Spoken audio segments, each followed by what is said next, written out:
Hello and welcome back to the third season of What's in a Story, titled Narratives of Nature and Environment of South Asia. I am Lupamudra Moitro, and in this podcast I read the stories from my books as an anthropologist, writer and translator working with popular culture and heritage of India and South Asia. In my podcast here, I read stories from my books which are about folklore, myths and legends of India and South Asia, and I introduce each story with some additional information from different fields of history, archaeology, geology and others, which helps to bring a context to the story. However, it is also important to mention that the information should be studied well and understood within specific socio-cultural, religious, political or historical contexts. Most of these stories from folklore took shape across a wide range of time through centuries. And over a period of time, many features and aspects were added to the narratives, giving the shape that we come across in present times. Thus, before taking these stories as historical proof, one should be careful enough to analyze the historical context of the essence of each story. Let's try to take the positive message through these stories as we proceed with Season 3, the Narratives of Nature and Environment of South Asia. Here, I would like to take the message forward from Season 2 of Water Narratives of South Asia and read stories which speak of the various interactions between man and nature and of stories of preserving and conserving the nature around us. Without the beautiful nature that surrounds us, we will perish sooner or later. And frankly speaking, aren't we already experiencing the grim pictures of what global warming has created all around us?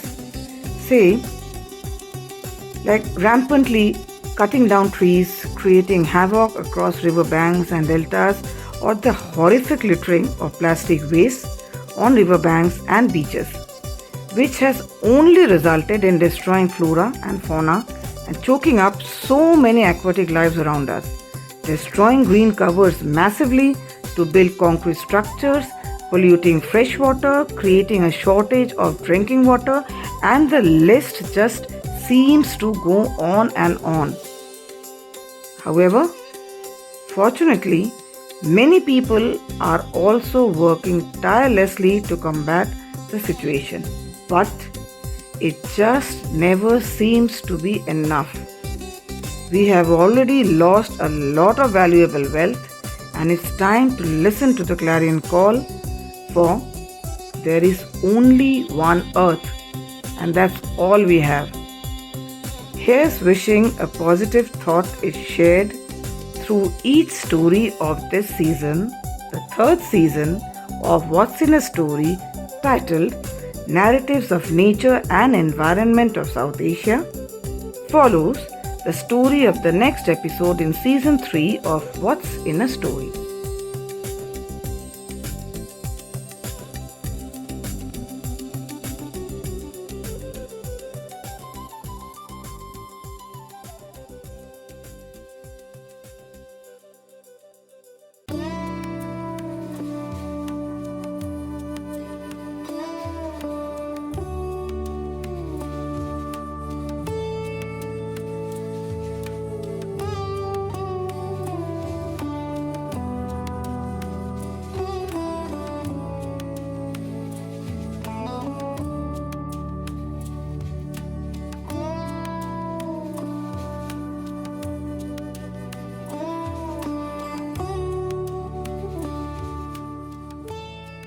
About the story.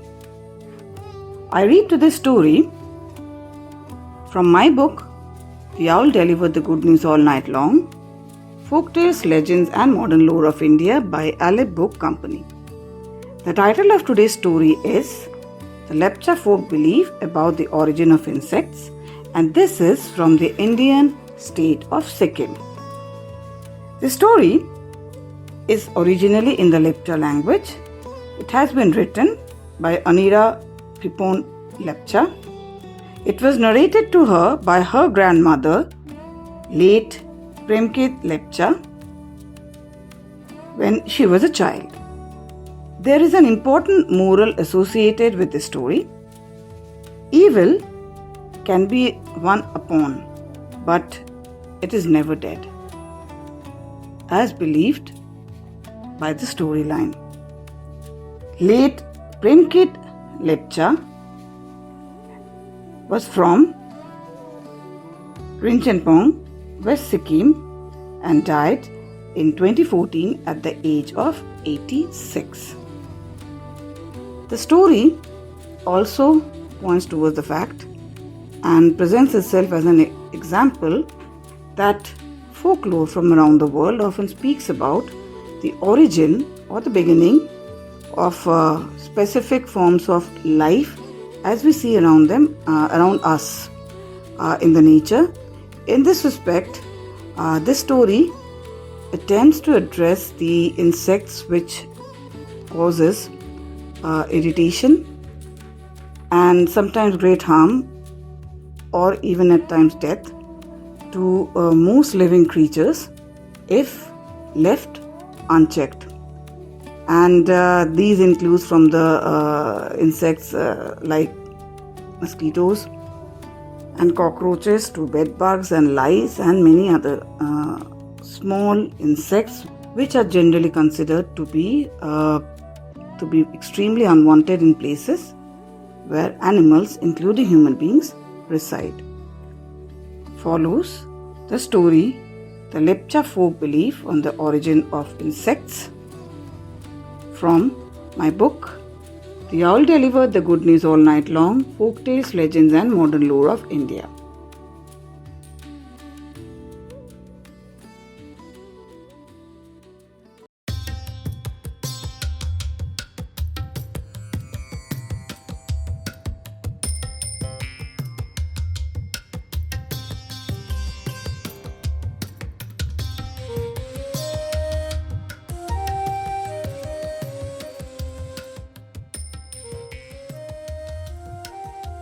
This story, Lepcha folk belief about the origin of insects.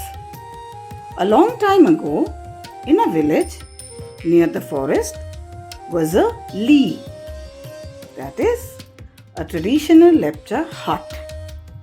In that hut lived a Nikun, that is a grandmother, and her little granddaughter.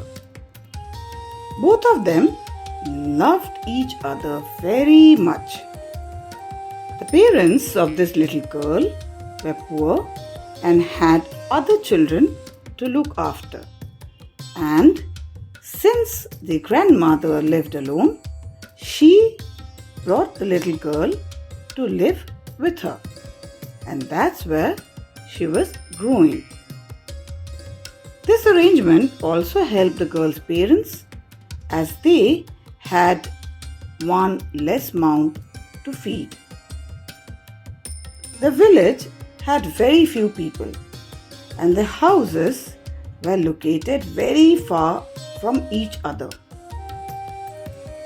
Every morning, after a heavy meal of rice, vegetables and meat, the little girl set off to a nearby school. In the afternoon, grandmother would keep lunch ready for her by the time she returned from school. And together, they would also work in the field, sow buckwheat, corn, beans, soya, and so many other types of grains. They would go to the forest in search of yam and other types of wild vegetables as well. Sometimes they would trap small animals in the snares too. In one corner of the house, there was a hearth. This hearth was used for cooking, cutting meat, and hanging strips of meat over the fire. And very interestingly, this was also a place where stories were narrated. Every night after supper, grandmother would tell stories to her granddaughter. Many a night, while listening to her grandmother's stories, the little girl would fall asleep on the warm floor beside the hearth. This little girl had also learned by heart almost all the prayers that grandmother had taught her. One afternoon, as usual, the little girl returned from school. She found her grandmother in bed. She was ill. So that day, the little girl had to go all alone to the forest to collect firewood.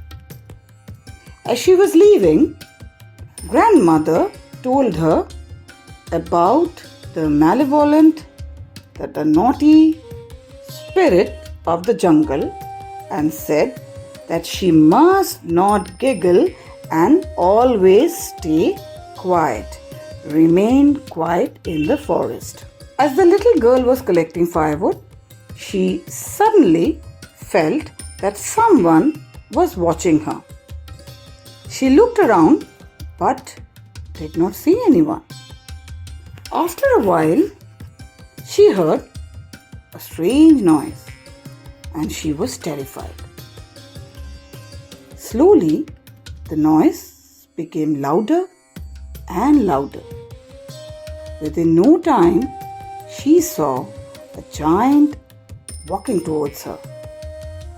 She was so frightened that she dropped the firewood and ran back to the hut.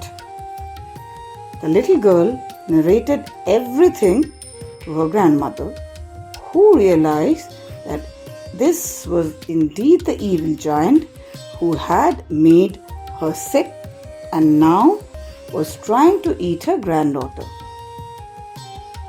Grandmother hurriedly closed the doors and windows and told the little girl to remain quiet.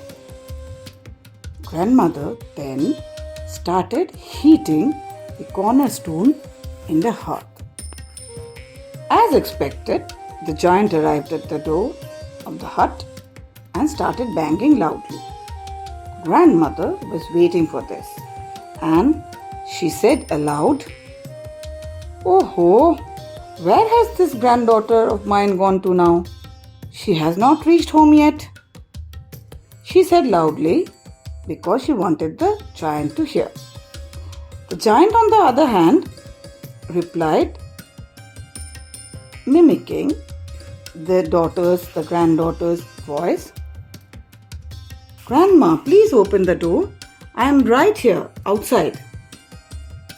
Grandmother answered, Wait, my dear. Grandma is getting out of her bed." After some time, the giant replied again, Grandma, open the door. I am in trouble." This time the grandmother replied, "Please wait. Grandma is putting on her slippers." Meanwhile, grandmother and her little granddaughter were heating the stone.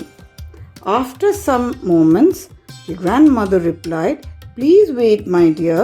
I am taking out the thorns from my feet. They are killing my feet and I simply cannot stand up and walk." Thus, the giant asked her to open the door several times and wanted to come in, but the grandmother kept refusing under different pretexts. After a while, the giant again begged her to open the door. This time, the grandmother told the giant to go to the lower level of the hut where essential household items were stored and to sit just below the window of the upper level, that is the second floor. So, as instructed, the giant went and sat below the window of the second floor, outside of the house. She then told him to open his mouth wide so that she can pour in some delicacy into his mouth. The greedy giant did as was instructed.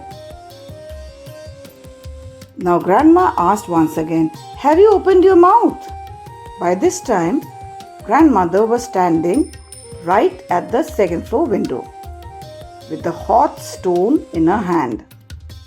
Looking up with his eyes wide open and the mouth wide open, the giant answered, "Yes." And the moment he said yes, Grandmother dropped the very hot stone into his mouth. Plop! Like a fireball, the stone went straight to the giant's stomach.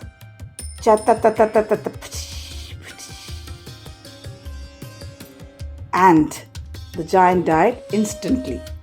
His body started decaying, and different kinds of insects such as mosquitoes, leeches, bugs, lice, and so on crawled out of the giant's body. According to the Lepcha folk belief, all these blood-sucking bad insects were born from the evil giant's body and they multiplied on earth. Since they originated from an evil body, they caused trouble to human beings and all other living creatures.